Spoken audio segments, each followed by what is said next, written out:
Hello friend. आज हम लोग 8 लेक्चर्स लेंगे। ये आपका लास्ट लेक्चर्स होगा थ्योरी का।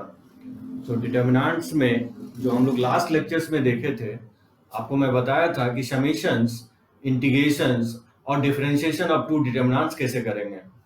उसके बाद मैंने आपको लास्ट में बताया था कि प्रोडक्ट ऑफ टू डिटर्मिनेंट को मल्टीप्लाई कैसे करेंगे। तो मल्टीप्लाई करने का तरीका मैं आपको वैसे तो मैट्रिसेस में भी बताया था, तो जो मैट्रिसेस में बताया था वही मेथड होगा। तो लास्ट लेक्चर्स में इनकम्प्लीट रह गया था उसको, और मैं आज क्लैरिफाई करने की कोशिश करता हूँ कि कैसे दो सिंगल डिटर्मिनेंट्स को दो डिटर्मिनेंट्स में स्प्लिट करेंगे। वैसे तो क्वेश्चंस आपको जनरली देगा कि कोई सिंगल डिटर्मिनेंट देगा, उसको हम some product of to determinants में कैसे कन्वर्ट करेंगे। लेकिन जो फॉर्मूला हम लोग लिखते हैं कि दो डिटर्मिनेंट प्रोडक्ट में हो तो इसको मल्टीप्लाई कैसे करेंगे। मल्टीप्लाई तो ऐसे ही होगा, आप यहाँ पे देख सकते हैं, जैसे रोज को क्या करते हैं, कॉलम से मल्टीप्लाई करते हैं। रो फिक्स रखते हैं हम यहाँ पे और कॉलम से मल्टीप्लाई करके यहाँ पे हम लिखते हैं। उसी तरह से रो फिक्स रहेगा, फिर हम कॉलम 2 से मल्टीप्लाई करेंगे। तो रो 1 को जब हम कॉलम 2 से मल्टीप्लाई करेंगे तो ये एलिमेंट लिखा हूं मैं। उसी तरह से रो फिक्स रहेगा, रो 1 को फिर क्या करेंगे, कॉलम 3 से मल्टीप्लाई करेंगे तो ये एलिमेंट आएगा। तो क्या किया है, रो कॉलम 1, रो 1 कॉलम 2 और रो 1 कॉलम 3। यहाँ पे क्या कर रहे हैं, कॉलम को वेरी करवा रहे हैं और वो हम क्या कर रहे हैं, फर्स्ट रो में लिखते जा रहे हैं। अब जैसे कंप्लीट हो गया तो फिर रो 2 से स्टार्ट करेंगे, फिर रो 2 को कॉलम 1 से मल्टीप्लाई करेंगे, इसको लिखेंगे। फिर रो 2 को कॉलम 2 से मल्टीप्लाई करके ये लिखेंगे, और फिर रो 2 को कॉलम 3 से मल्टीप्लाई करके ये एलिमेंट लिखेंगे। ठीक है, उसी तरह से हम रो 3 लेंगे, तो रो 3 को कॉलम 1 से मल्टीप्लाई करेंगे तो ये एलिमेंट आएगा। रो 3 को कॉलम 2 से मल्टीप्लाई करेंगे तो ये एलिमेंट आएगा। रो 3 को कॉलम 3 से मल्टीप्लाई करेंगे तो ये एलिमेंट आएगा। देखिए, लेफ्ट से राइट लिखना उतना टफ नहीं है, लेकिन प्रॉब्लम ये है कि आपको क्वेश्चंस में जनरली ये दिया रहेगा, आपको राइट दिया रहेगा, और राइट से क्या है, इसको लेफ्ट लिखना है। तो फिर इसको कैसे लिखेंगे, एक तो पहले आपको ये पकड़ना पड़ेगा कि ये डिटर्मिनेंट्स प्रोडक्ट का है कि नहीं है, क्योंकि बहुत सारे क्वेश्चंस आपको मिलेंगे जिसमें लिखा नहीं रहेगा कि ये प्रोडक्ट का क्वेश्चन है कि नहीं है। वैसे ये पार्ट उतना इंपॉर्टेंट नहीं होगा। जहां तक अगर मेंस पॉइंट ऑफ व्यू से देखें, आईआईटी मेन में भी ये उतना इंपॉर्टेंट नहीं होगा, बहुत कम क्वेश्चंस प्रोडक्ट से आए हैं। लेकिन कुछ क्वेश्चंस मैं एडवांस कर लेता हूं जो कि पूछा गया है। जो क्रैमर्स रूल मैं आज आपको बताने वाला हूं, दैट वो इंपॉर्टेंट है मेंस और एडवांस पॉइंट ऑफ व्यू से। वैसे वो बोर्ड में नहीं है आपको क्रैमर्स रूल। क्रैमर्स रूल जो है ओनली आपको मेंस और एडवांस में हम लोग अप्लाई करेंगे। जो मैं बताया हूं बोर्ड के लिए, वो आपको system of linear equations bye matrix method था, वो आपको बोर्ड में है। तो देखते हैं इसको, एक क्वेश्चन, दो क्वेश्चंस मैं यहाँ पे और ले रहा हूँ कि इसको कैसा वैल्यू फाइंड आउट करेंगे। तो मैं बता रहा था कि कैसे पता करेंगे कि ये डिटर्मिनेंट्स के प्रोडक्ट का क्वेश्चन है। तो देखिए, इसमें लॉजिक यही होगा कि किसी भी रोज एंड कॉलम में कोई एक वेरिएबल आपको कांस्टेंट मिलेगा। क्या मैं बता रहा हूँ, पहला कंडीशन ये बता रहा हूँ, किसी रोज एंड कॉलम में कोई एक वेरिएबल या कोई एक कांस्टेंट मिलेगा। जैसे यहाँ पे देखिए, रो में अगर देखेंगे तो आपको ए कांस्टेंट दिख रहा है, कैपिटल ए। अगर रो 2 में देखेंगे तो बी कांस्टेंट मिल रहा है। रो 3 में अगर देखें तो सी कांस्टेंट मिल रहा है। अगर कॉलम वाइज भी देखेंगे ना तो कुछ ना कुछ कांस्टेंट आपको मिलेगा। यहाँ पे देख सकते हैं पी कांस्टेंट है, कॉलम 2 में क्यू कांस्टेंट है, और कॉलम 3 में आर कांस्टेंट है। तो कुछ ऐसा कंडीशंस अगर है तो समझिए ये क्वेश्चंस प्रोडक्ट का क्वेश्चन है। सो रो वाइज और कॉलम वाइज कोई ना कोई कांस्टेंट आपको फिक्स दिखेगा। अगर कुछ ऐसा है तो वो प्रोडक्ट का क्वेश्चन है। तो क्या करेंगे, सबसे पहले प्रोडक्ट में क्या होता है, जैसे इस तरह इस फॉर्म में लिखने की कोशिश करेंगे, जैसे राइट साइड में लिखा हूं, और उसको स्प्लिट करने की कोशिश करेंगे प्रोडक्ट ऑफ टू डिटर्मिनेंट्स में। तो क्या करेंगे, इसको cos a माइनस बी के फॉर्मूले से इसको एक्सपैंड कर लेंगे पहले। तो देखिए, इसको अगर एक्सपैंड करते हैं तो क्या होगा, इसको एक्सपैंड करेंगे तो ये हो जाएगा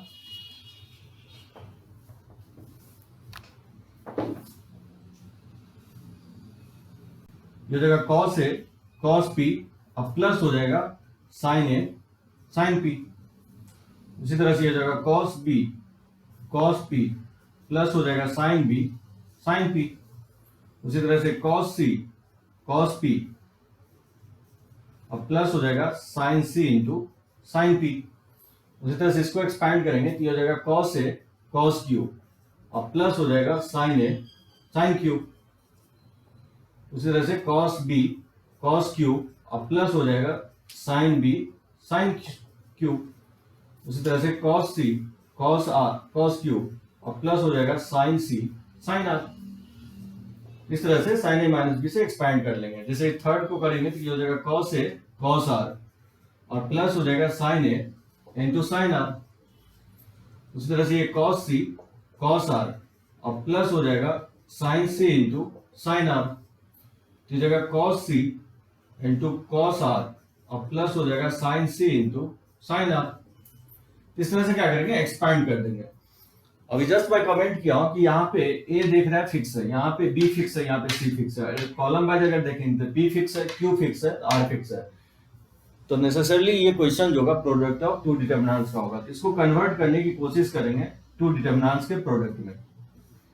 अब देखिए यहां से आप गौर से सुनिए मैं क्या कर रहा हूं, कैसे कन्वर्ट हम कर रहे हैं। लास्ट लेक्चर्स में भी मैं कोशिश किया था क्वेश्चंस बनाने की, 2 क्वेश्चंस लिया था, आज मैं 2 क्वेश्चंस ले रहा हूं। ये आईटी में पूछ चुका है ये क्वेश्चंस। देखिए क्या कर रहा हूं कि मैं रो वाइज अगर आप देखेंगे तो जो फिक्स क्या है, जो कांस्टेंट है, उसको आप गौर कीजिए।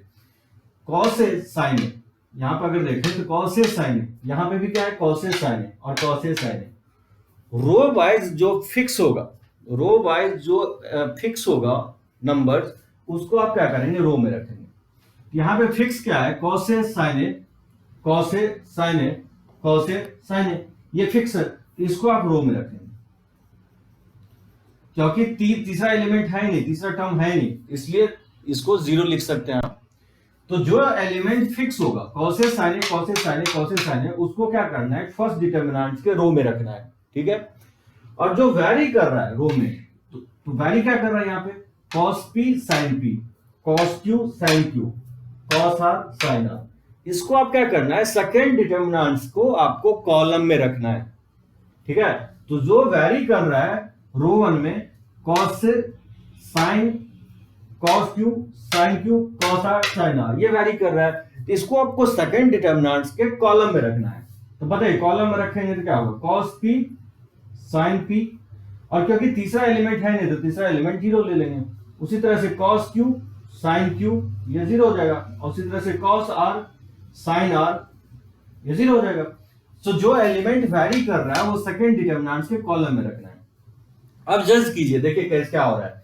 रो को हम अगर इस कॉलम से मल्टीप्लाई करेंगे तो नहीं आ जाएगा ये। अगर फर्स्ट रो को सेकंड कॉलम से मल्टीप्लाई करेंगे तो ये आ जाएगा, और अगर फर्स्ट रो को थर्ड कॉलम से मल्टीप्लाई करेंगे तो ये आ जाएगा।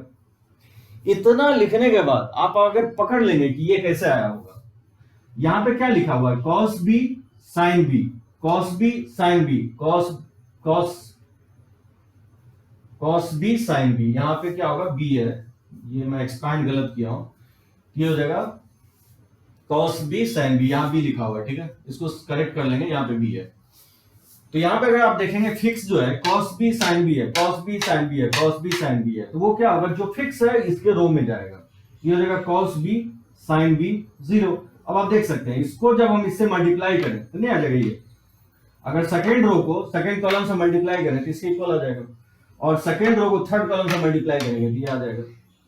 उसी तरह से जो थर्ड रो कैसे आएगा, अब यहाँ पे क्या लिखेंगे, ऑटोमेटिकली आपको पता चल रहा होगा कि ऑब्वियसली कॉस सी और साइन सी लिखेंगे, क्योंकि कॉस सी साइन सी जब फर्स्ट कॉलम से मल्टीप्लाई होगा तो ये एलिमेंट आ जाएगा।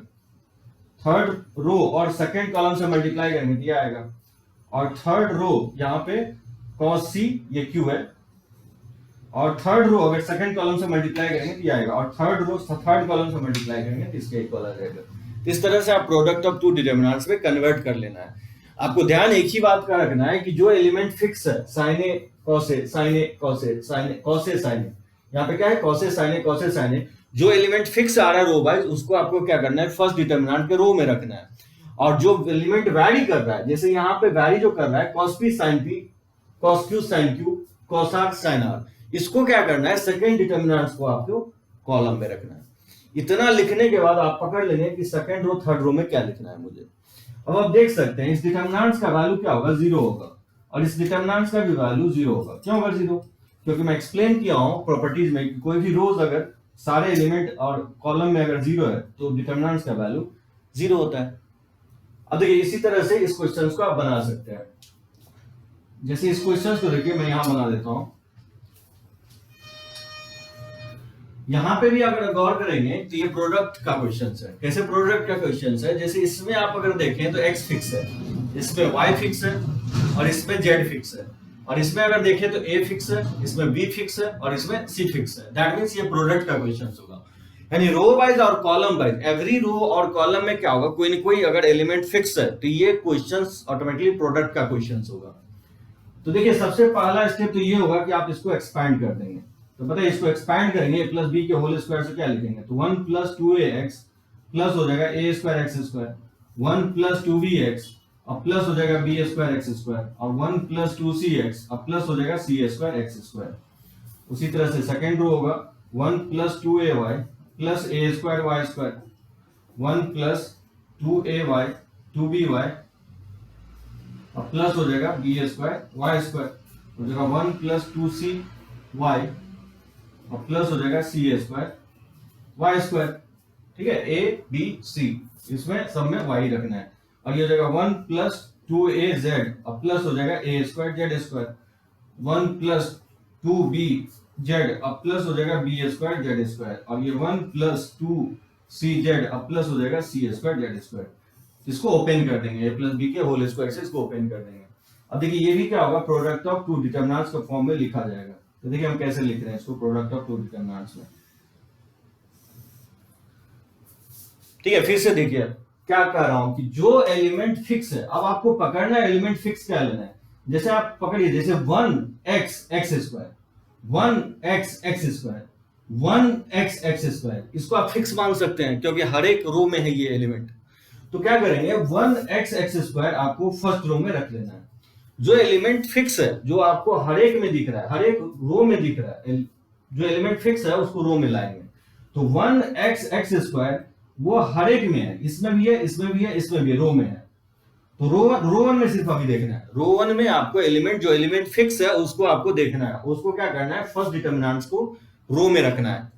और जो एलिमेंट वैरी कर रहा है उसको कॉलम में रखना है सेकंड डिटरमिनेंट्स के। तो यहां देखिए वैरी क्या कर रहा है, 1 2a a square, 1 2b b square और 1 2c c स्क्वायर। तो लिख सकता हूं 1 2a a square, 1 2b b square और 1 2c c स्क्वायर। तो जो एलिमेंट वेरी कर रहा था वो उसको मैंने पिकअप किया, 1 2a a स्क्वायर है, 1 2b b स्क्वायर है और 1 2c c स्क्वायर है। इसको क्या करेंगे, सेकंड डिटरमिनेंट्स के कॉलम में रख देंगे। अब आप देखिए जब हम इसको हाँ, जैसे मैं यहाँ पे 2 लिया हूं तो 2 आप ये भी बोल सकते हैं कि 1 2x x square, 1 2x b x square और 1 2x c एक्स स्क्वायर, ये भी तो कांस्टेंट है, उससे कोई फर्क नहीं पड़ेगा। यहाँ पे 2 लिखिए या 2 यहाँ पे लिखेंगे, आंसर पे कोई फर्क पड़ने वाला नहीं है। तो 2 2 2 यहाँ लिख दे या मैं यहाँ लिखा हूं, उससे कोई फर्क नहीं पड़ेगा। आप यहाँ देख सकते हैं जैसे रो को और कॉलम 1 से मल्टीप्लाई करेंगे तो इसके इक्वल आ जाएगा। रो 1 को कॉलम 2 से अगर मल्टीप्लाई करें तो इसके इक्वल आ जाएगा, और रो 1 को अगर कॉलम 3 से भी मल्टीप्लाई करें तो इसके इक्वल आ जाएगा। अब आप पकड़ रहे होंगे कि रो 2 कैसे आया होगा। यहाँ पे क्या लिखेंगे कि रो 2 आ जाएगा। जैसे यहाँ 1 2y y स्क्वायर, 1 2y जैसे 1y y square, 1y y square, 1y y square, तो यहाँ पर लिख सकते हैं 1y y स्क्वायर। यहाँ पे क्या हो जाएगा 1z z स्क्वायर। इसको आप मल्टीप्लाई करेंगे तो इससे आ जाएगा, इसको इससे मल्टीप्लाई करेंगे तो ये आएगा। सेकंड रो को थर्ड कॉलम से मल्टीप्लाई करेंगे तो ये आएगा। उसी तरह से थर्ड रो को कॉलम से मल्टीप्लाई करेंगे तो थर्ड रो जनरेट हो जाएगा। ये कन्वर्ट हो गया प्रोडक्ट ऑफ टू डिटरमिनेंट्स में, ये कन्वर्ट करना था। इसका आप चाहे तो वैल्यू निकाल सकते हैं। इसको मैं सर्कुलेंट नाम दिया था। इसका वैल्यू क्या होता है, इसका वैल्यू होता है x minus y, y minus z into z minus x. और इसमें 2 कॉमन ले सकते हैं रो 2 से। रो 2 से अगर 2 कॉमन ले लें तो फिर अगेन ये देख सकते हैं 1 1 1 ए बी सी और a square B square C square. ये अनदर सर्कुलेंट है जिसको आप लिख सकते हैं a minus B, B minus C into C minus A. इस तरह से आप फाइंड आउट कर सकते हैं। तो चलिए इसको लिखिए। और प्रोडक्ट ऑफ टू डिटरमिनेंट्स उतना इंपॉर्टेंट नहीं होगा, आप देखेंगे जितना मैं क्वेश्चंस लिया काफी है। एक ही चीज ध्यान रखना है कि प्रोडक्ट कब अप्लाई करना है, कि रो वाइज और कॉलम वाइज कोई ना कोई हर एक रो और कॉलम में आपको एलिमेंट फिक्स दिखेगा। अगर कुछ ऐसा है तो फिर वो प्रोडक्ट का क्वेश्चन होगा। तो चलिए इसको लिख सकते हैं।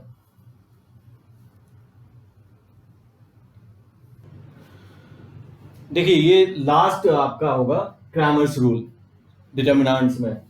क्रैमर्स रूल हम लोग अप्लाई करते हैं system of linear equation solve करने में। जैसे मैं आपको मैट्रिक्स मेथड बताया था, जनरली वो बोर्ड में यूज करते हैं।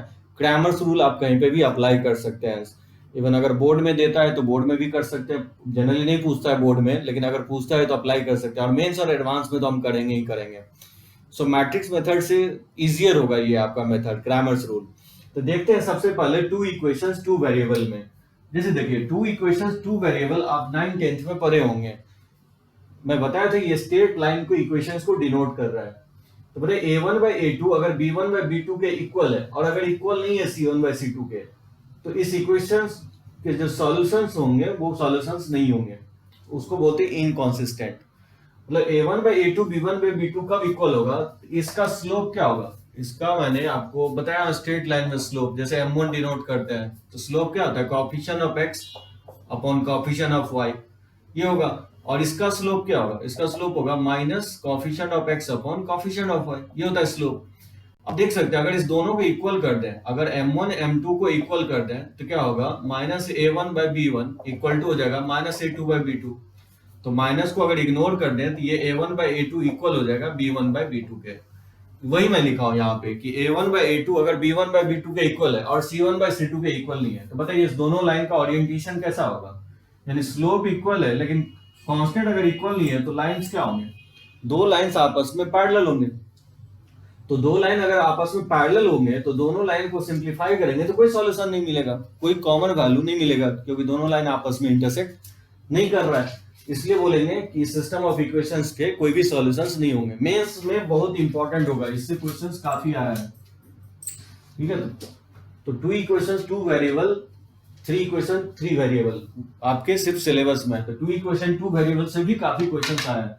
अगर कोएफिशिएंट x और y का कोएफिशिएंट का रेशियो अगर प्रोपोर्शन में और वो कांस्टेंट के इक्वल नहीं है, तो दो लाइन आपस में क्या होंगे, पैरेलल होंगे। और अगर दो लाइन आपस में पैरेलल होंगे तो उसमें कोई सॉल्यूशंस नहीं होगा, ठीक है। अगर स्लोप इक्वल नहीं है, यहाँ पे क्या कर रहा हूं, ये इक्वल नहीं है, यानी स्लोप इक्वल नहीं है तो दो लाइन आपस में इंटरसेक्ट करेगा। अगर स्लोप डिफरेंट है तो कहीं पे कहीं ना कहीं जाकर इंटरसेक्ट करेगा, तो क्या होगा, कोई कॉमन वैल्यू मिलेगा जो दोनों लाइन को क्या करेगा, सेटिस्फाई करेगा। दैट मींस इसके सॉल्यूशंस होंगे, यानी उस इक्वेशंस को बोलेंगे कंसिस्टेंट। कंसिस्टेंट का मतलब हो गया उसके सॉल्यूशन होंगे, इनकंसिस्टेंट का मतलब होगा उस इक्वेशन के सॉल्यूशन नहीं होंगे। तो कंसिस्टेंट का मतलब ठीक है, और सॉल्यूशन कितने होंगे, तो यूनिक सॉल्यूशन होगा, एक ही सॉल्यूशन होगा। दो लाइन इंटरसेक्ट करेगा तो एक ही पॉइंट जनरेट होगा।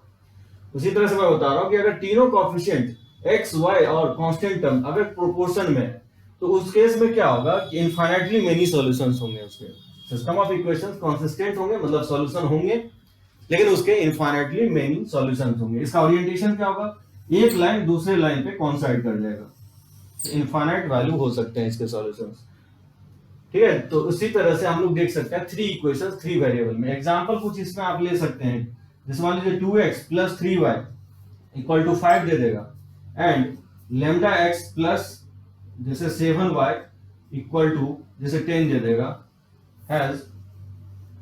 Has unique solution, find lambda. इस तरह दे सकता है कि इस इक्वेशन के यूनिक सॉल्यूशन है तो लेमडा क्या होगा, ये कंसेप्ट आप अप्लाई करेंगे। यूनिक सॉल्यूशन अगर है तो इसका कोएफिशिएंट यानी 2 अपॉन लेमडा इक्वल नहीं होना चाहिए 3/7 के। दैट मींस यहां लेमडा किसके नहीं इक्वल होना चाहिए, लेमडा इक्वल नहीं होना चाहिए 14/3 के, यानी लेमडा का सारा वैल्यू चलेगा 14/3 नहीं होगा, ऑल रियल वैल्यूज होगा एक्सेप्ट 14/3।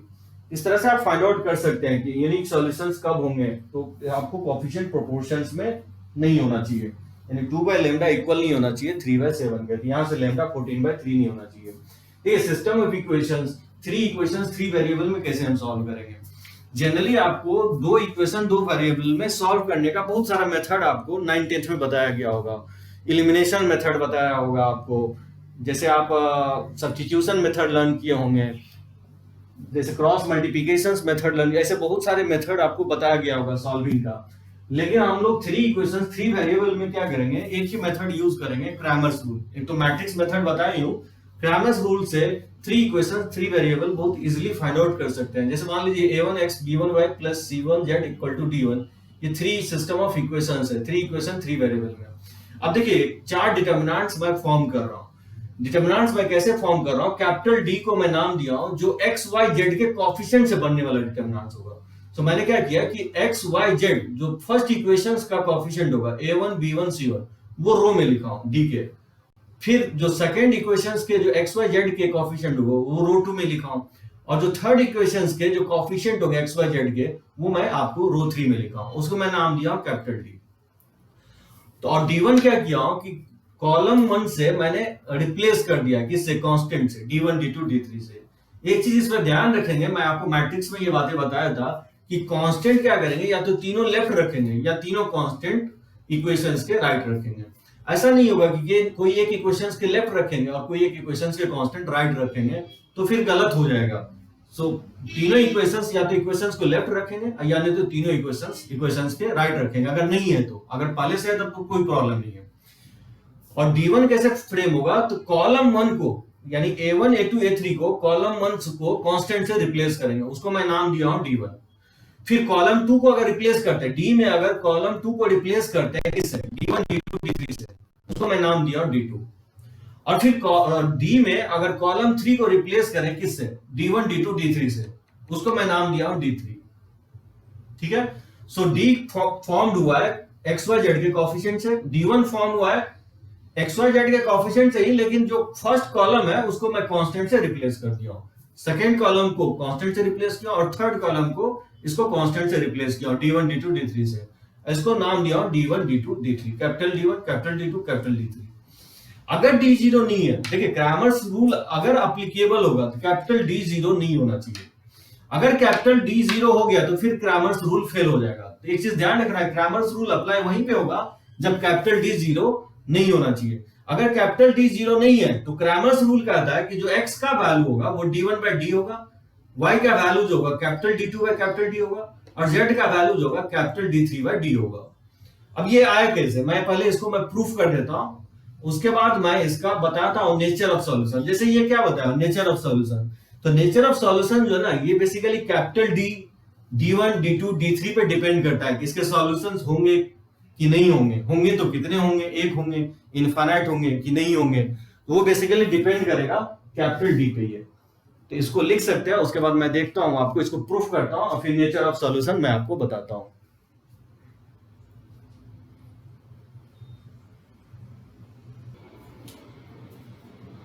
चलिए देखिए, मैं इसको प्रूफ करके बता रहा हूं कैसे हम फाइंड आउट करते हैं इसको। ये मैं प्रूफ करने की कोशिश कर रहा हूं क्रैमर्स रूल से आया कैसे। तो देखिए मैं एक्स डी लेकर के चल रहा हूं, एक्स डी जो क्या होगा, एक्स और डी कैपिटल डी का वैल्यू मैं पुट कर देता हूं, A1 A2 A3 B1 A1 B1 C1, और कैपिटल डी का सेकेंड रो है A2 B2 C2 और A3 B3 C3। ठीक है, अब फिर क्या करेंगे, इसमें आप क्या कीजिए, x को किसी रो और कॉलम में मल्टीप्लाई कर सकते हैं। ठीक है, डिटरमिनेंट्स के प्रॉपर्टी से। तो अगर मान लीजिए मैं रो कॉलम 1 में अगर मल्टीप्लाई कर दूं x से, तो लिख सकते हैं A1x A2x A3x और B1 B2 B3 और C1 C2 C3, ये एज इट इज रहेगा। और फिर मैं प्रॉपर्टी यूज करता हूं, क्या करता हूं, कॉलम 1 को column 1 plus y times of column 2 और plus z times of column 3 लिख रहा हूं।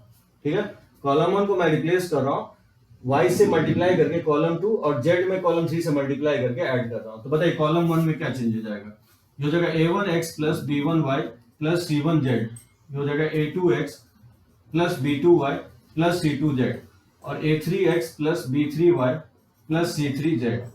और कॉलम 1 कॉलम 2 और कॉलम 3 में तो कोई चेंज नहीं होगा। अब देख सकते हैं ये वैल्यू किसके इक्वल है, ये वैल्यू जो है इक्वल है D1 D2 D3 के इक्वल है, और D1 D2 D3 के इक्वल है, और कॉलम 2 और कॉलम 3 में तो कोई चेंज नहीं होगा, C1 C2 C3। सो एक्स डी आ गया। अब देख सकते हैं एक्स डी, इसी को मैं नाम दिया क्या D1, यहां से निकाल सकते हैं x का वैल्यू हो जाएगा D1/D हो जाएगा। उसी तरह से आप ये भी प्रूफ कर सकते हैं, जैसे आप कंसीडर करेंगे y इंटू डी से स्टार्ट करेंगे, तो y d का वैल्यू पुट कर देंगे A1 B1 C1 A2 B2 C2 और A3 B3 C3। ठीक है, y क्योंकि मल्टीप्लाई है B1 B2 B3 से, तो क्या करेंगे कॉलम 2 में मल्टीप्लाई कर देंगे। सो A1 A2 A3 रहने देंगे और इस y को मल्टीप्लाई कर देना है कॉलम 2 में। सो B1y ये हो जाएगा B2y और हो जाएगा B3y, इस तरह से ये C1 C2 C3 हो जाएगा। ठीक है, और फिर अप्लाई कर लेंगे प्रॉपर्टीज, क्या करेंगे प्रॉपर्टीज अप्लाई, कॉलम 2 को चेंज कर लेंगे, column 2 plus x times of column 1 अब प्लस जेड टाइम्स ऑफ हो जाएगा कॉलम 3, ये हो जाएगा y इंटू डी किसके इक्वल हो जाएगा a1 a2 a3। बताइए क्या होगा, जैसे हम इसको x से मल्टीप्लाई करके इसमें z से मल्टीप्लाई करके ऐड करेंगे तो ये किसके इक्वल आ जाएगा, d1 के इक्वल आ जाएगा। उसी तरह से d2 आ जाएगा, ये d3 आ जाएगा, और ये तो एज इट इज है। और इसी को मैं नाम दिया हूं क्या, d2, यानी y इंटू डी आ गया d2, यहां से आप y निकाल सकते हैं d2/d। इस तरह से आप फाइंड आउट कर सकते हैं z इक्वल टू d3/dv। इसी तरह से आप फाइंड आउट कर सकते हैं। इसका प्रूफ इंपॉर्टेंट नहीं होगा, लेकिन हाँ पहले जानना चाहिए, फर्स्ट टाइम आप क्योंकि देख रहे हैं कि आए कैसे, तो इसको नोट कर सकते हैं। इस पे मैं लेता हूं कि नेचर ऑफ सॉल्यूशंस कैसे डिपेंड करेगा capital D, D1, D2, D3 पे। तो इसको लिखिए,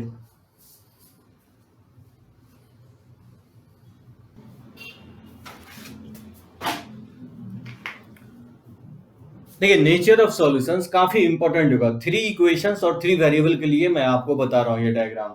वैसे तो इसको एक्सप्लेन कोफैक्टर के टर्म में भी करते हैं, लेकिन मैं आपको कोफैक्टर के टर्म में नहीं, directly capital D, D1, D2, D3 के टर्म में मैं बता रहा हूं आपको। इसको मैं बहुत अच्छे से एक्सप्लेन करूंगा आपको 3D में भी। वेक्टर एंड 3D में ये कंटिन्यू होगा, क्योंकि जो आप देख रहे हैं 3 इक्वेशन 3 वेरिएबल, ये बेसिकली प्लेन को रिप्रेजेंट कर रहा है। सो ये 3 प्लेन को रिप्रेजेंट कर रहा है, ठीक है। जैसे हम लोग लाइन में आप समझ गए होंगे 2 इक्वेशंस 2 वेरिएबल, जैसे लाइन है तो इंटरसेक्ट कर रहा है, पैरेलल है या कॉन्साइडेंट है, तो 3 प्लेन्स भी कुछ इसी तरह बिहेव करेगा। जैसे D 0 हो सकता है या D 0 नहीं होगा, 2 ही केस होगा nature of solution. Capital D मैं एक्सप्लेन कर चुका हूं आपको प्रीवियस बोर्ड पे कि D कैपिटल D जो है 0 अगर नहीं होता है तो फिर क्रैमर्स रूल अप्लाई होगा, और क्रैमर्स रूल अप्लाई करेंगे तो यहां से आप लिख सकते हैं कि x जो होगा d/d1 होगा, y का वैल्यू d2/d के इक्वल होगा, और z का वैल्यू d3/d के इक्वल होगा। तो इस केस में इसके यूनिक सॉल्यूशन होंगे, और उसको हम लोग बोलते हैं नॉन ट्रिवियल। नॉन ट्रिवियल को हम लोग बोलते हैं नॉन जीरो सॉल्यूशंस। क्या बोलते हैं इसको, नॉन जीरो सॉल्यूशन। यानी सॉल्यूशन होंगे उसको नॉन जीरो सॉल्यूशन बोलेंगे। नॉन जीरो सॉल्यूशन किसको बोलेंगे हम लोग, जो एक्स वाई जेड अगर तीनों जीरो नहीं आता है, उसमें कम से कम एक वैल्यू अगर नॉन जीरो आता है, तो उस सॉल्यूशंस को हम लोग क्या बोलेंगे, नॉन ट्रिवियल सॉल्यूशन, या नहीं तो नॉन जीरो सॉल्यूशंस भी कहते हैं। यानी कैपिटल डी अगर जीरो नहीं है तो वैसे सिस्टम ऑफ इक्वेशंस के यूनिक सॉल्यूशन हमेशा आएंगे, यानी कंसिस्टेंट होगा। कंसिस्टेंट मतलब हैव सॉल्यूशंस, और उसमें एक ही सॉल्यूशन आएगा, एक्स वाई जेड का एक ही वैल्यू मिलेगा, और वो एक्स वाई जेड का जो एक वैल्यू मिलेगा वो नॉन ट्रिवियल सॉल्यूशंस होगा। इसमें बेसिकली जो है ना 2 केस होगा, नॉन ट्रिवियल नहीं बोल सकते, यूनिक सॉल्यूशन इसमें आप बोल सकते हैं कि यूनिक सॉल्यूशन होगा। इसमें अगेन 2 केस जनरेट होगा कि इफ डी अगर जीरो नहीं है और d1 d2 d3 जीरो है, इस केस में यूनिक ट्रिवियल सॉल्यूशन मिलेगा। किसको बोलते हैं, यूनिक ट्रिवियल सॉल्यूशंस। अब देख सकते हैं अगर मैं d1 d2 d3 अगर जीरो बोल रहा हूं, यहां से आप देख सकते हैं xyz का वैल्यू क्या आएगा। अगर d1 d2 d3 अगर जीरो है तो xyz का वैल्यू जो आएगा जीरो आएगा। उसी सॉल्यूशंस को हम लोग बोलते हैं यूनिक ट्रिवियल सॉल्यूशन बोलते हैं। ट्रिवियल मतलब जीरो सॉल्यूशंस, ट्रिवियल को क्या कहा जाता है, जीरो सॉल्यूशन। लेकिन अगर मान लीजिए कि डी जो है जीरो नहीं है, and at least one of d1 d2 and d3, at least one of d1 d2 d3 are non-zero, then system of equation, then the system of equation has non-trivial solution. Non trivial solution का मतलब होगा non zero solution, non zero solution. देखिए दोनों ही solutions क्या होंगे, unique होंगे। दोनों ही cases में यूनिक सॉल्यूशंस आएगा। वो थोड़ा वो डिपेंड करेगा कैपिटल डी पे। अगर capital D d1 d2 d3 zero है तो उस केस में सॉल्यूशंस क्या आएगा, ऑरिजिन आएगा, 0 0 0 आएगा। तो उस 0 0 0 सॉल्यूशंस को ही कहा गया है ट्रिवियल सॉल्यूशंस। अगर मान लीजिए d1 d2 d3 में से कोई एक भी वैल्यू अगर नॉन जीरो है तो उस केस में उस सॉल्यूशन को हम लोग क्या बोलेंगे, नॉन ट्रिवियल सॉल्यूशंस। दोनों ही केसेस में यूनिक सॉल्यूशंस मिलेगा। सो इसमें मिलेगा, इसमें भी मिलेगा। अगर वो सॉल्यूशंस 0 0 0 है तो उसको नाम दे दिया है ट्रिवियल सॉल्यूशंस। और अगर ये 0 0 0 मतलब तीनों जीरो नहीं आ रहा है, कोई भी एटलीस्ट एक या एक से ज्यादा अगर जीरो नहीं है तो उस केस में उस सॉल्यूशन को क्या बोलेंगे, नॉन ट्रिवियल सॉल्यूशंस। दोनों ही केसेस में यूनिक सॉल्यूशंस मिलेगा। इस केसेस में जो है तीन प्लेन का ओरिएंटेशन जो होगा, तीन प्लेन एक ही पॉइंट पे क्या कर रहा होगा, इंटरसेक्ट कर रहा होगा। जैसे देख सकते हैं, जैसे घर में आप देखते हैं दो वॉल है और एक जो है छत है, वो अगर तीनों इंटरसेक्ट करता है तो किसका जनरेशन होता है, कॉर्नर का जनरेशन होता है। जो कॉर्नर होगा वो तीनों प्लेन पे लाई करेगा, तीनों दीवार पे लाई करेगा, फर्स्ट पे, हॉरिजॉन्टल पे भी और वर्टिकल पे भी। सो उस टाइप का सिचुएशन यहाँ पे क्रिएट होगा। अगर वो कॉर्नर ऑरिजिन है तो उसमें हम ट्रिवियल सॉल्यूशन बोलेंगे, अगर वो कॉर्नर ऑरिजिन पे लाई नहीं कर रहा है तो उसको हम लोग नॉन ट्रिवियल सॉल्यूशंस कहेंगे। ठीक है, उसी तरह से अगर डी जीरो है तो फिर क्रैमर्स रूल अप्लाई नहीं कर सकते, क्योंकि अगर डी जीरो हो गया तो फिर ये रेशियो अनडिफाइंड ही हो जाएगा। डी वन बाई डी आप ये फॉर्मूला अप्लाई नहीं कर सकते हैं, तो उस केस में आप क्रैमर्स रूल नहीं अप्लाई करेंगे। तो डी जीरो है तो अगेन दो केस जनरेट होगा। अगर डी जीरो नहीं है और D one D two D three इसमें से कोई एक अगर जीरो नहीं है तो उस केस में नो सॉल्यूशन होगा। तो सिंपल है, मतलब कैपिटल डी जीरो नहीं है, कैपिटल डी जीरो है और D one D two D three में से कोई एक भी जीरो अगर नहीं है तो उस सिस्टम ऑफ इक्वेशंस के क्या होंगे, कोई भी सॉल्यूशंस नहीं होंगे। ऐसा हो सकता है कि तीन प्लेन इस तरह से हो, उस केस में नो सॉल्यूशन हो सकता है कि ट्राइंगल बनाए तीन प्लेन, थ्री प्लेन्स एक ट्राइंगल का फॉर्मेशंस करें। मान लीजिए तीन प्लेन जो है इस तरह का फॉर्मेशंस करें और एक ऊपर हो जाए, तो तीनों प्लेन क्या होगा कि एक ट्राइंगल का फॉर्मेशन करे तो क्या होगा, एक भी पॉइंट ऐसा नहीं मिलेगा जो तीनों प्लेन पे लाई कर रहा हो। तो कुछ ऐसा सिचुएशन क्रिएट हो सकता है। तो वो सिचुएशन कब क्रिएट होगा, जब कैपिटल डी जीरो हो जाए और D one D two D three में से कोई भी एक नॉन जीरो है, तो उस केस में क्या होंगे, नो सॉल्यूशंस होंगे। ठीक है, उसी तरह से आपको याद रखना है जिसे हम लोग क्वाड्रेटिक में एक्सप्लेन किया है, क्वाड्रेटिक का डिस्क्रिमिनेंट और एबीसी का कोएफिशिएंट कंबाइनली डिफाइन करता है नेचर ऑफ रूट्स को क्वाड्रेटिक में। उसी तरह से कैपिटल डी और D one, capital D one, capital D two, capital D three, ये कंबाइनली डिसाइड करेगा इस थ्री इक्वेशन, थ्री वेरिएबल के नेचर्स को। ये हो गया आपको नो सॉल्यूशंस का कंडीशन। अब ऐसा सिचुएशंस भी क्रिएट हो सकता है जब चारों जीरो हो जाए, कैपिटल डी भी जीरो हो जाए, डी वन भी जीरो हो जाए, डी टू भी जीरो हो जाए, डी थ्री भी जीरो हो जाए। इसमें अगेन दो केस होगा, या तो सॉल्यूशन होगा तो इनफाइनाइटली मेनी सॉल्यूशन होगा, या नहीं तो सॉल्यूशन नहीं हो सकता है। अब ये कैसे पता करेंगे कि सॉल्यूशन इनफाइनाइटली मेनी सॉल्यूशन होगा कि नो सॉल्यूशंस होगा। देखिए, अगर मान लीजिए चारों जीरो है और कोई भी कोएफिशिएंट प्रोपोर्शन में नहीं है इसके, जैसे a1 by a2, b1 by b2, c1 by c2 और d1 by d2 निकाल लें, अगर ये रेशियो प्रोपोर्शन में नहीं है तब फिर तो इनफाइनाइटली मेनी सॉल्यूशंस होगा। अगर रेशियो, कोई भी इक्वेशंस का रेशियो प्रोपोर्शन में है तो क्या होगा, नो सॉल्यूशन होगा। जैसे a1 by a1 is to b1 is to b2 equal to c1 is to c2 अगर है, अगर d1 is to d2 के इक्वल नहीं है, तो कोई भी दो इक्वेशंस जैसे फर्स्ट सेकेंड या फर्स्ट थर्ड या नहीं तो सेकेंड थर्ड का जो कोएफिशिएंट है एक्स वाई के, अगर प्रोपोर्शन में है पूरा और कांस्टेंट के प्रोपोर्शन में नहीं है, तो फिर उस केस में क्या होंगे, नो सॉल्यूशन होंगे। सो ध्यान रखना है कि चारों अगर जीरो है और कोएफिशिएंट अगर प्रोपोर्शन में नहीं है, ठीक है, इस इक्वेशंस के, तो उस केस में इनफाइनाइटली मेनी सॉल्यूशंस होगा। अगर कोएफिशिएंट, अगर चारों जीरो है तो हम उसका कोएफिशिएंट देखेंगे कि प्रोपोर्शन में तो नहीं है। जैसे कि मान लीजिए कुछ इस टाइप की इक्वेशन देगा, जैसे x plus 2y plus 3z equal to 1 है, और जैसे मान लीजिए 2x और प्लस 4y और प्लस 6z इक्वल टू जैसे 7 है। अब देख सकते हैं ये दोनों प्लेन जो है ना कोएफिशिएंट प्रोपोर्शन में, तो ये दोनों प्लेन का ओरिएंटेशन क्या होगा, ये इस तरह से होगा एक, ठीक है, दो प्लेन क्या होगा, पैरेलल होगा। जैसे यहाँ पे देखेंगे 1:2 इक्वल है किसके, 2:4 के इक्वल है, और ये इक्वल है 3:6 के इक्वल है, लेकिन इक्वल नहीं है 1:7 के, 1:7 के इक्वल नहीं है। इस तरह से दोनों प्लेन क्या होंगे, पैरेलल होंगे।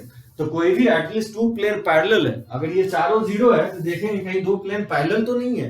अगर पैरेलल है तो फिर उस केस में नो सॉल्यूशन होगा, और अगर चारों जीरो है आप देखेंगे कोई भी दो प्लेन पैरेलल नहीं है, तो फिर उस केस में इनफाइनाइटली मेनी सॉल्यूशंस होगा। तो ये हो गया यूनिक सॉल्यूशंस इस तरह, और ये हो गया या तो सॉल्यूशन नहीं होंगे या तो सॉल्यूशन होंगे तो इनफाइनाइट सॉल्यूशंस होंगे।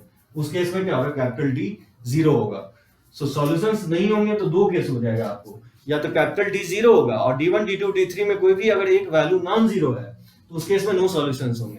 अगर चारों जीरो है और कोई भी दो प्लेन का जो कोएफिशिएंट है, xyz का कोएफिशिएंट है, अगर प्रोपोर्शन में है और वो कांस्टेंट के प्रोपोर्शन के इक्वल नहीं है, तो फिर उस केस में क्या होंगे, नो सॉल्यूशंस होंगे। तो ये काफी इंपॉर्टेंट चार्ज होगा, इसको आप समराइज रख सकते हैं। इसको मैं फिर से डील करूंगा आपको वेक्टर एंड 3D में, तो चलिए इसको नोट कर सकते हैं। क्वेश्चंस ले रहा हूं, जैसे 3 इक्वेशन 3 वेरिएबल है और उसको सिंप्लीफाई करना है, एक्स वाई जेड का वैल्यू निकालना है। तो बताइए क्या करेंगे, सबसे पहले कैपिटल डी निकालेंगे, इसके कोएफिशिएंट एक्स वाई जेड के कोएफिशिएंट से बनने वाला डिटरमिनेंट निकालेंगे, तो ये हो जाएगा 1 1 और ये 2 हो जाएगा।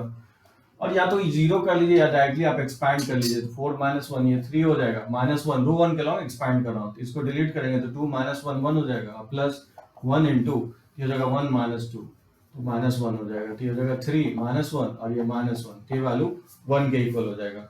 और d1 क्या होगा, d1 को क्या करेंगे, रो कॉलम को रिप्लेस कर देंगे किससे, 1 2 0 से, और फिर कॉलम 2 कॉलम 3 में कोई चेंज नहीं होगा, ठीक है। सो क्या किया मैंने, कांस्टेंट को रिप्लेस कर दिया कॉलम से, और फिर कॉलम 2 कॉलम 3 में एज इट इज रहेगा, उसी को मैं नाम दिया कैपिटल D1। और इसका वैल्यू अगर कॉलम रो के अलावा एक्सपैंड कर दूं तो ये हो जाएगा -1 इंटू 4 - 0 और प्लस हो जाएगा 1 इंटू 2 - 0। इस तरह से वैल्यू इसका फाइंड आउट कर लेंगे, ये हो जाएगा 5, 1 के इक्वल ही होगा। और D2 क्या होगा, इसी डिटरमिनेंट्स में 1 1 1 first row as it is रहेगा, सेकंड रो जो है 1 2 1 उसको रिप्लेस कर देना है किससे, 1 2 0 से, 1 2 0 से रिप्लेस कर देना, और row column 3 as it is रहेगा, ठीक है। सो D2 फॉर्म किया, इस डिटरमिनेंट्स में कॉलम 2 को रिप्लेस कर दिया 1 2 0 से, और column 1 column 3 as it is है कैपिटल D में, तो इसको मैं नाम दिया कैपिटल D2। और इसको अगर एक्सपैंड करेंगे रो 1 के अलावा, ये जगह 4 - 0 और -1 इंटू 2 - 1 1 हो जाएगा, और प्लस 1 इंटू ये जगह 0 - 2, इस तरह से ये 4 - 1 और -2 ये भी वैल्यू 1 आएगा। उसी तरह से D3 फॉर्म फ्रेम करेंगे किससे, कॉलम 1 कॉलम 2 में कोई चेंज होगा, 1 1 1 और 1 2 1, और कॉलम 3 जो है उसको रिप्लेस कर देना है किससे, 1 2 0 से, उसी को मैं नाम दिया कैपिटल D3। और इसका वैल्यू अगर फाइंड आउट करेंगे, रो 1 के अलावा अगर एक्सपैंड कर देंगे, ये 0 - 2 और -1 इंटू ये जगह 0 - 2 और प्लस हो जाएगा 1 इंटू 1 - 2, ठीक है। ये -2 हो जाएगा, और ये माइनस माइनस +2 हो जाएगा, और ये -1 हो जाएगा, तो 2 - 2 ये -1 हो जाएगा। और यहाँ पे देख सकते हैं D तो 0 नहीं है, सो D का वैल्यू 1 आ रहा है, तो क्रैमर्स रूल अप्लाई होगा, x का वैल्यू क्या होगा, D1/D हो जाएगा, तो D1 1 है और ये भी 1 है तो 1 हो जाएगा। उसी तरह से y निकालेंगे तो D2/D हो जाएगा, तो 1/1 1 होगा। और z का वैल्यू क्या होगा, D3/D हो जाएगा, z का वैल्यू D3/D हो जाएगा।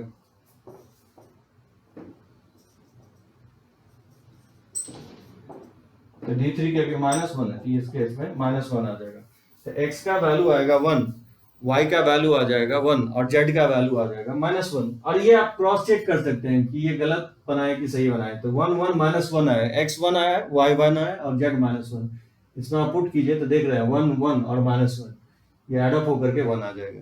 दैट मींस इस तीनों इक्वेशंस को क्या करेगा, ये x y z सेटिस्फाई करेगा। तो इस सॉल्यूशंस को बोलेंगे यूनिक सॉल्यूशंस, यूनिक सॉल्यूशंस है, और इसको बोलेंगे हम लोग नॉन ट्रिवियल सॉल्यूशंस। मतलब क्या है, ये नॉन जीरो सॉल्यूशन है, एक्स वाई जेड तीनों अगर जीरो है तो उसको बोलेंगे ट्रिवियल सॉल्यूशंस, लेकिन ये एक्स वाई जेड तीनों जीरो नहीं है, इसलिए इस सॉल्यूशंस को नाम दिया गया non trivial solutions, unique solution होगा, ठीक है।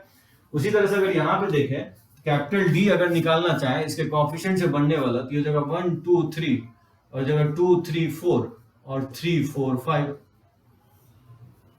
ठीक है। तो D1 क्या होगा, D1 जो होगा कॉलम 1 को रिप्लेस कर देना है 1 2 3 से, और कॉलम 2 कॉलम 3 में कोई चेंज नहीं होगा, 2 3 4 3 4 5। उसी तरह से D2 कैसे बनेगा, D2 फ्रेम करेंगे, कॉलम 1 में तो कोई चेंज होगा, इसका 1 2 3 है तो 1 2 3 रखना है, और फिर कॉलम 2 को रिप्लेस कर देना है किससे, कॉलम 2 को रिप्लेस कर देना है 1 2 3 से, और 3 4 5 तो एज इट इज रहेगा। उसी तरह से D3 निकालेंगे, कॉलम 1 और कॉलम 2, डी का कॉलम 1 और कॉलम 2 में कोई चेंज नहीं होगा, 1 2 3 और 2 3 4, और फिर कॉलम 3 को रिप्लेस कर देना किससे, 1 2 3 से,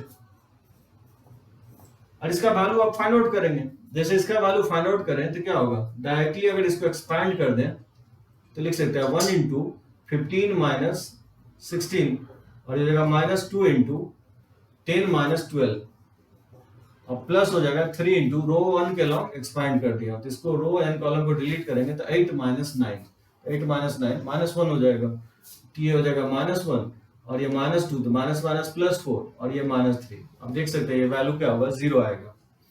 यहां से अगर इसको एक्सपैंड करेंगे तो क्या होगा, 1 इंटू 15 माइनस 16 ये -1 हो जाएगा, अब -2, ठीक है, प्लस से स्टार्ट होगा फिर माइनस आएगा और रोज एंड कॉलम को डिलीट करेंगे तो 10 - 12 तो -2 हो जाएगा।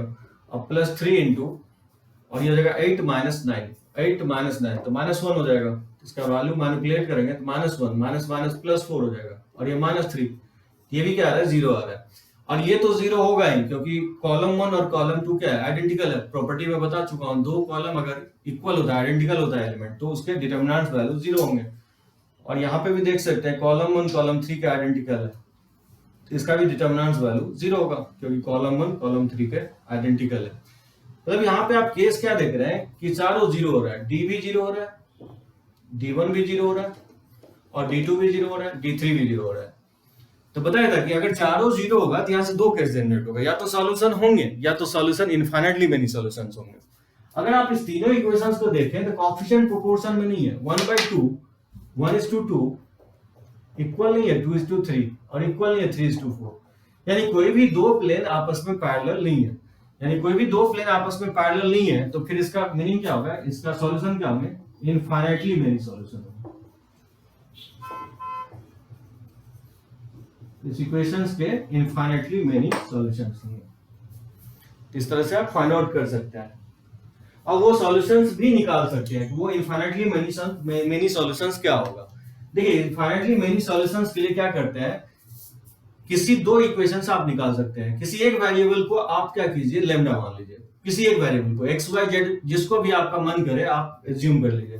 जैसे मान लीजिए मैं z को ही लैम्डा मान लेता हूँ, ठीक है, मैंने z को क्या किया, लैम्डा मान लिया, क्योंकि आपसे पूछ सकता है कि ठीक है इनफाइनाइटली मेनी सॉल्यूशंस होगा तो क्या x y z के कुछ वैल्यू एज्यूम करके इसको सेटिस्फाई करेगा, नहीं, एक प्रॉपर ऐसा नहीं होगा, एक प्रॉपर सेट होगा आपको जो इस इक्वेशन को सेटिस्फाई करेगा। तो समटाइम्स वो बोलते हैं कि प्रॉपर सेट निकालो कि वो इनफाइनाइटली मेनी सॉल्यूशंस क्या होगा। तो क्या करेंगे, किसी x y z में किसी एक वेरिएबल को आप क्या करेंगे, लैम्डा एज्यूम कर लेंगे। तो बताइए फर्स्ट इक्वेशन से अगर x + 2y निकालेंगे तो क्या होगा, इसको क्योंकि z को लैम्डा मान चुके हैं तो ये लिख सकता हूं 1 - 3 लैम्डा। समझे, z को मैंने एज्यूम कर लिया लैम्डा तो 3 लैम्डा हो जाएगा, तो इसको राइट साइड लेके चला गया तो ये 1 - 3 लैम्डा हो जाएगा। और सेकेंड इक्वेशन से अगर देखें यहां से 2x + 3y, इसको मैं लिख सकता हूं ये इक्वल होगा, क्योंकि z को लैम्डा मान लिया तो 2 - ये 4 लैम्डा हो जाएगा, ठीक है, 2 - ये 4 लैम्डा हो जाएगा। और इस दो इक्वेशन से क्या करेंगे, एक्स वाई का value in terms of lambda निकालेंगे, ठीक है। इसको इक्वेशन 1 मान लीजिए, इसको इक्वेशन 2। तो बताइए x को एलिमिनेट करना है तो क्या करेंगे, इक्वेशन 2 को इसमें 2 से मल्टीप्लाई करके इक्वेशन 1 से सबट्रैक्ट कर दें, तो 2x + 3y, इसमें 2 से मल्टीप्लाई करेंगे तो -2x और -4y, इसको 2 - 4 लैम्डा, इसमें 2 से मल्टीप्लाई किया तो -2 और माइनस माइनस प्लस हो जाएगा 6 लैम्डा। ये 2x से 2x क्या होगा, कैंसिल आउट हो जाएगा, तो ये -y = लिख सकते हैं, -2 से +2 कट जाएगा तो ये हो जाएगा 2 लैम्डा। यहां से y का वैल्यू आ जाएगा -2 लैम्डा, यहां से y का वैल्यू निकाल लिए 2 लैम्डा, जहां मैं लिख देता हूं, तो y निकाल लिए। यहां से z का वैल्यू अगर पुट कर देंगे तो क्या होगा, यहां से y निकालेंगे तो क्या होगा, y निकाल लिए तो यहां से x निकालेंगे तो क्या होगा, इक्वेशन 1 से ये हो जाएगा 1 - 3y 3 लैम्डा और -2y, तो जगह 1 - 3 लैम्डा और y का वैल्यू -2 लैम्डा है, ये +4 लैम्डा हो जाएगा, ये हो जाएगा लैम्डा +1। तो मैंने क्या किया कि यहाँ x y z का वैल्यू फाइंड आउट कर लिया, यहाँ मैं लिख देता हूँ x y z का वैल्यू, x का वैल्यू लैम्डा हो गया, z क्योंकि लैम्डा हो गया, x निकाल चुके हैं हम, x निकाल चुके हैं लैम्डा +1, y निकाले हैं तो -2 लैम्डा और z का क्योंकि हम लैम्डा मान चुके हैं, ठीक है। x का वैल्यू आ गया लैम्डा, x का वैल्यू आ गया लैम्डा +1, y का वैल्यू आ गया -2 लैम्डा और z का वैल्यू आ गया लैम्डा। मैंने क्या किया, किसी एक वेरिएबल को z मान, जैसे लैम्डा मान लिया, तो x y z में से किसी एक वेरिएबल को आप मैंने लैम्डा मान लिया, तो z को मैंने लैम्डा एज्यूम कर लिया और फिर लैम्डा इसमें पुट कर दिया, z की जगह लैम्डा पुट करेंगे तो क्या होगा, 1 - 3 लैम्डा हो जाएगा, x + 2y का वैल्यू, वही मैं लिखा हूं x + 2y का वैल्यू 1 - 3 लैम्डा। और फिर सेकंड इक्वेशन से 2x + 3y का वैल्यू क्या होगा, अगर z को लैम्डा मान चुके हैं तो ये 4 लैम्डा होगा, अगर राइट साइड इसको लेके जाएंगे तो 2 - 4 लैम्डा, वही मैं लिखा हूं 2 - 4 लैम्डा।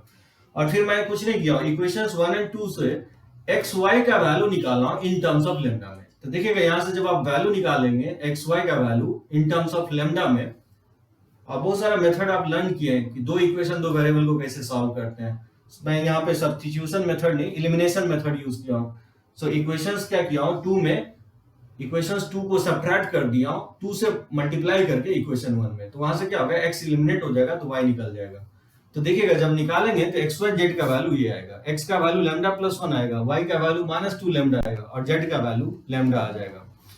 तो यहाँ पे लैम्डा कोई भी वैल्यू आप ले सकते हैं, तो lambda belongs to real number है, तो ये इनफाइनाइट सॉल्यूशन रिप्रेजेंट करेगा। यानी लैम्डा कुछ भी लीजिए, एक्स वाई जेड तीनों इक्वेशन को सेटिस्फाई करेगा। बताइए, मैं एक सेट लेकर के बताता हूँ। जैसे मान लीजिए लैम्डा 1 ले लेता हूँ, तो x क्या होगा, x 2 हो जाएगा, y -2 हो जाएगा और z का वैल्यू क्या होगा, 1 हो जाएगा।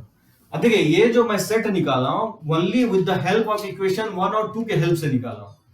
और देखिए इस थर्ड इक्वेशंस को भी ये सेटिस्फाई करेगा। अब पुट करके देख सकते हैं, जैसे 2 -2 1 इसमें पुट करेंगे थर्ड इक्वेशन में, तो क्या होगा, इसमें 2 पुट करेंगे तो ये 6 हो जाएगा और ये -8 हो जाएगा और ये 5 हो जाएगा। तो 6 + 5 11, 11 - 8 देख सकते हैं 3 के इक्वल आ रहा है, यानी सेटिस्फाई कर रहा है इसको। सो इनफाइनाइटली मेनी सॉल्यूशंस अगर बोलता है समटाइम्स निकालने के लिए, तो किसी एक्स वाई जेड में से किसी एक वेरिएबल को लैम्डा मान लेंगे और फिर अनदर 2 वेरिएबल को इन टर्म्स ऑफ लैम्डा निकाल के रख देंगे। आगे चल के बताऊंगा, इसी को हम लोग स्ट्रेट लाइन का इक्वेशंस बोलते हैं। प्लेन में देखेंगे 3D में कि लाइन का इक्वेशन कैसे लिखते हैं। अभी तक आप लाइन का इक्वेशन लर्न किया 2D में सीखा, तो 3D में भी हम लोग देखेंगे। तो चलिए इसको नोट कर सकते हैं।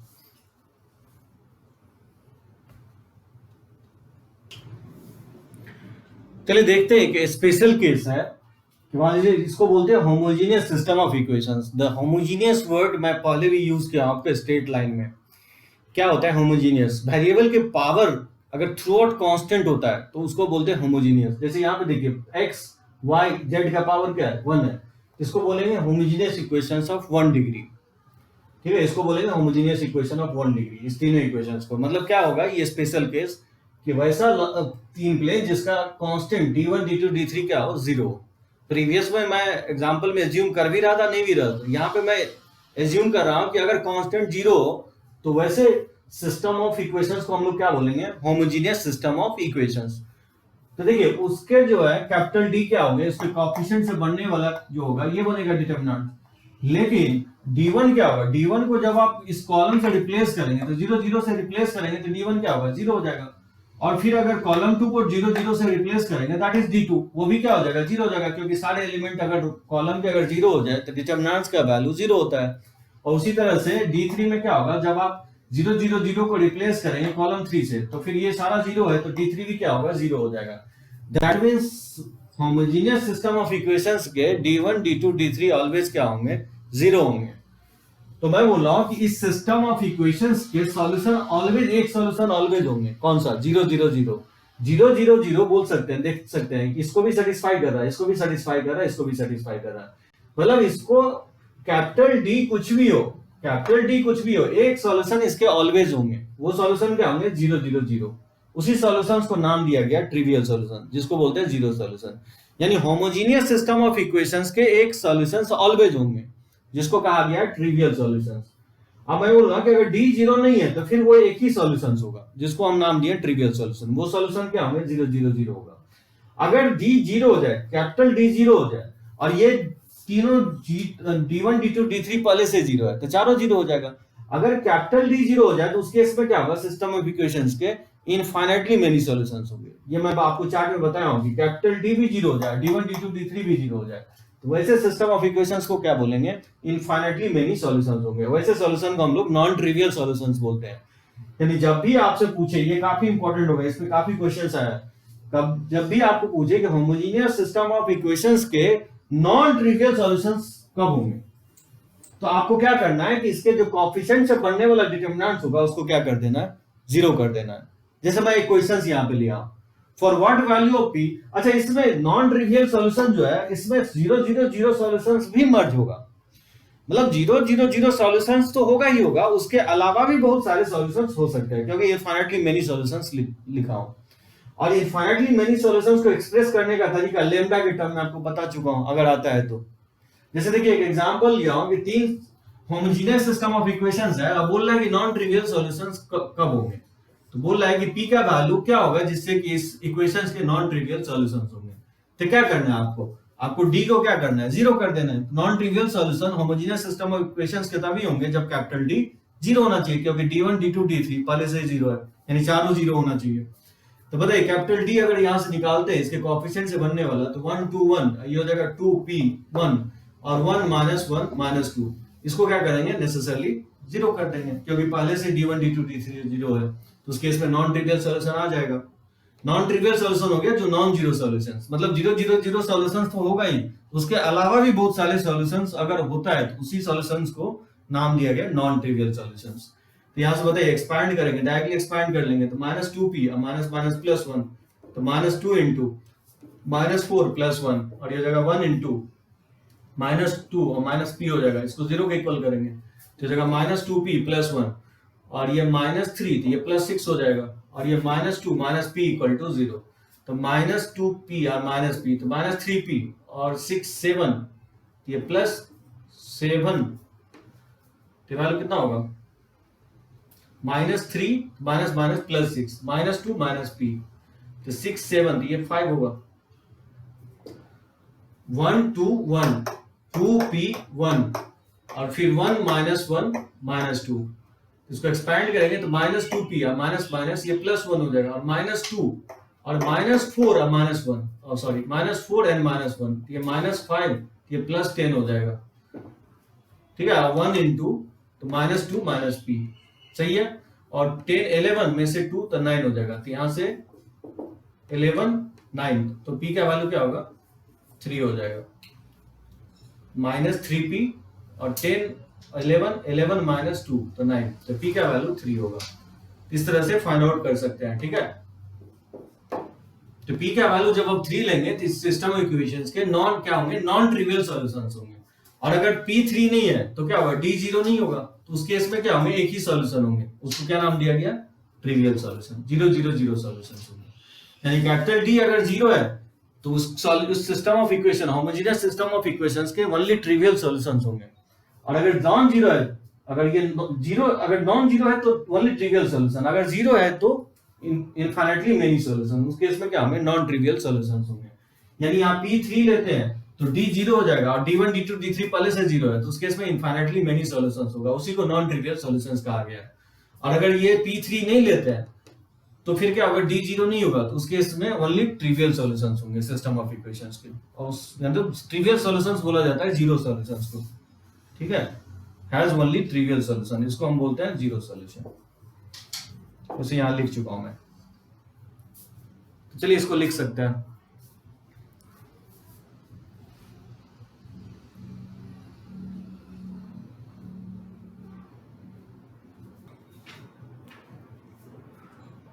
देखिए 4th पॉइंट, 3 इक्वेशंस इन 2 वेरिएबल, ऐसा भी दे सकता है, ये हम पहले आपको बता चुका है स्ट्रेट लाइन में। ये बेसिकली 3 स्ट्रेट लाइन है एक्स वाई में, यहां हम एज्यूम कर रहे हैं कि एक्स वाई जीरो नहीं है, 3 इक्वेशंस है और 2 वेरिएबल में, तो 3 इक्वेशंस 2 वेरिएबल यूनिक होगा, मतलब 3 स्ट्रेट लाइन है।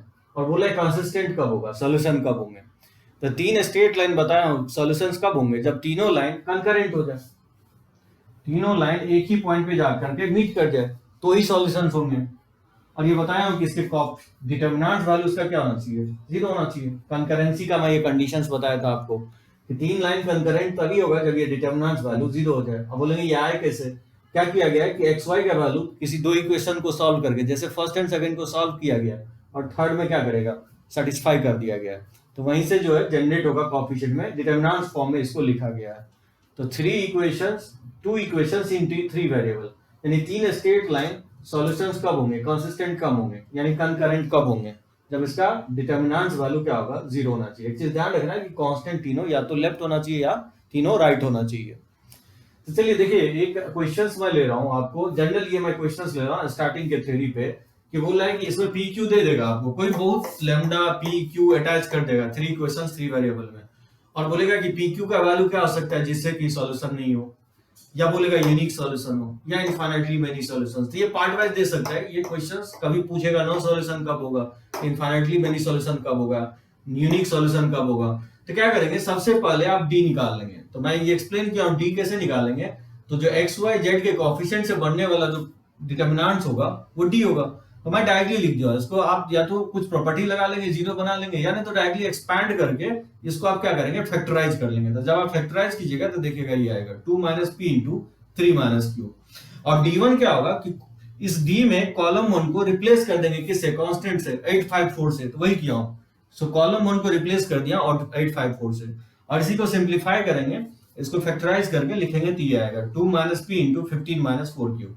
उसी तरह से D2 कैसे आएगा, कॉलम 2 को D में कॉलम 2 जो P21 है उसको रिप्लेस कर देना किससे, 854 से। तो जब 854 से रिप्लेस करेंगे तो उसी को D2 नाम दिया। तो इसको जब आप एक्सपैंड कीजिएगा तो देखिएगा इसका वैल्यू 0 आएगा।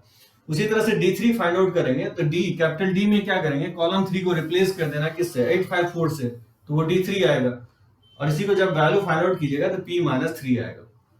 तो सबसे पहले क्या करना है, इस टाइप में आपको capital D, D1, D2, D3 find out कर लेना है।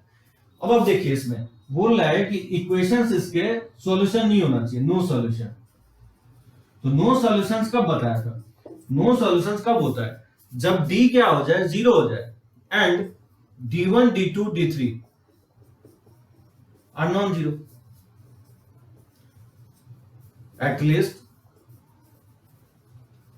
At least one of D1, D2, D3 क्या होना चाहिए, नॉन जीरो होना चाहिए। अब सोचिए D0 कहां पे होगा, P2 और Q3 पे होगा।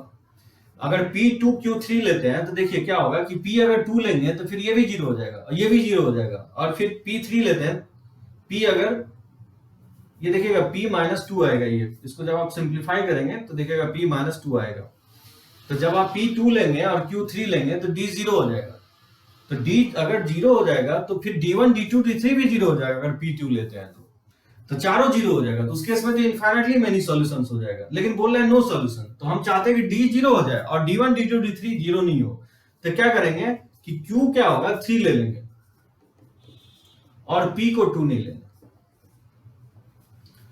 समझिए, अगर P2 ले लेंगे तो फिर सारा 0 हो जाएगा। तो P2 नहीं लेंगे और Q3 ले लेंगे। इससे क्या होगा कि जब आप Q3 लेंगे तो D 0 हो जाएगा। और अगर P2 नहीं लेते हैं तो D1, D2, D3 में से कोई एक 0 नहीं होगा। तो उस केस में क्या होगा, नो सॉल्यूशन आ जाएगा। उसी तरह से सेकंड में बोल रहा है कि infinitely many solution, infinitely many solution. बताइए कब होगा इनफाइनाइटली मेनी सॉल्यूशन, जब सारा 0 हो जाए, D1 भी 0 हो जाए, D2 भी 0 हो जाए, D3 भी 0 हो जाए। तो उस केस में क्या होगा, इनफाइनाइटली मेनी सॉल्यूशंस आ जाएगा। इनफाइनाइटली मेनी सॉल्यूशंस क्या होगा, जब आप सिंपली P2 ले लें और Q कुछ भी ले लें। अगर आप P2 ले लेते हैं तो ये D तो 0 होगा, D1 भी 0 हो जाएगा, D2 तो पहले से 0 है, D3 भी 0 हो जाएगा। और Q पे डिपेंड ही नहीं करेगा, Q जो भी हो आप ले सकते हैं। तो उस केस में चारों 0 हो जाएगा। तो उस केस में इनफाइनाइटली मेनी सॉल्यूशन आ जाएगा। फिर तीसरा ये हो गया आपका, मैं तीसरा ले लिया हूं, ठीक है, ये तीसरा हो गया। फिर सेकंड कह रहा है कि यूनिक सॉल्यूशन कब हो। तो यूनिक सॉल्यूशंस के लिए बताया कि सिर्फ D क्या होना चाहिए, 0 नहीं होना चाहिए। यूनिक सॉल्यूशंस के लिए D 0 नहीं होना चाहिए। तो D 0 कब नहीं होगा, जब P आप 2 नहीं लेंगे और Q का वैल्यू जब आप 3 नहीं लेंगे। तो उस केस में क्या होगा, यूनिक सॉल्यूशंस आएगा। सो P 2 और Q 3 के इक्वल नहीं लेंगे तो उस केस में यूनिक सॉल्यूशंस आएगा। सो कैपिटल D 0 नहीं होना चाहिए यूनिक सॉल्यूशंस के केस में, तो ये 0 नहीं होना चाहिए। इस तरह से आप फाइंड आउट कर सकते हैं जब भी लैम्डा और म्यू अटैच करता है। तो चलिए डिटरमिनेंट्स कंप्लीट हो गया। आप इसको क्वेश्चंस को बनाइए और कहीं पे भी आपको डाउट होता है तो आप मुझसे पूछ सकते हैं। सो इसको मैं कोशिश किया हूं अच्छे से एक्सप्लेन करने का, कोई भी पॉइंट मैं मिस नहीं किया हूं। और मैं नेक्स्ट लेक्चर में देखूंगा कि कुछ आईआईटी के क्वेश्चंस बनूंगा, मेंस और एडवांस के। मैट्रिसेस का वैसे मैं एक लेक्चर ले चुका हूं, मेंस के क्वेश्चंस। लेकिन इसमें मैं क्या करूंगा कि मैट्रिसेस और डिटरमिनेंट्स दोनों का हम मिक्स क्वेश्चंस लेंगे। इसको नोट कर सकते हैं।